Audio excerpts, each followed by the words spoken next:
Southern Sudan is due to hold a referendum in January on whether to remain joined to its neighbour.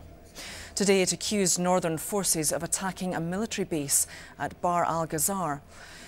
Khartoum denies the attack, but many fear it's uneasy about sharing the south's oil revenues. Well, I'm joined now by Victoria Barr, the author of that report, Sudan, the Cost of War. Victoria, first of all, how did you arrive at the figure $100 billion? Okay, well, as you said in your introduction, we looked at three different areas of cost. So we looked at the cost to Sudan itself in terms of lost GDP. We also looked at the cost to Sudan's neighbours in the region, which we also looked at in terms of lost GDP. And thirdly, we looked at the cost to the international community, which we looked at in terms of increased peacekeeping and humanitarian assistance expenditure. And of course, if war does break out, then that's going to impact all of those things that you just spoke about. How likely is that to happen? Well, the report doesn't attach any specific probabilities to the different scenarios that we look at.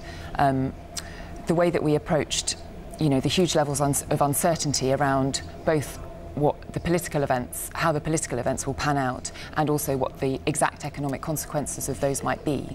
The way that we approached that was to look at four different political scenarios, and then look at the possible economic implications of those scenarios. So actually we came up with a range of estimates of the possible cost of conflict. The headline figures that you've talked about are actually at the lower end of our range of estimates. So in terms of the cost to Sudan itself, we'd be looking at upwards of $50 billion. The cost to the international community would be upwards of $30 billion.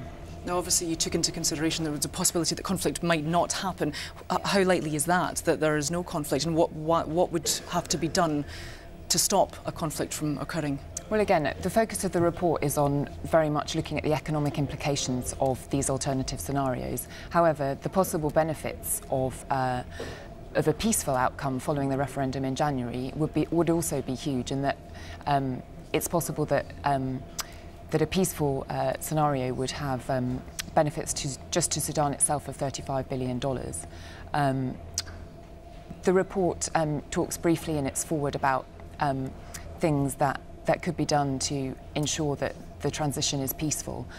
Firstly, it's hoped that there will be greater engagement from all actors with the referendum process to make sure that it happens, that preparations go on fairly and properly, and that the referendum happens on time, and also that pressure is put on the Sudanese parties to resolve outstanding issues of contention as soon as possible.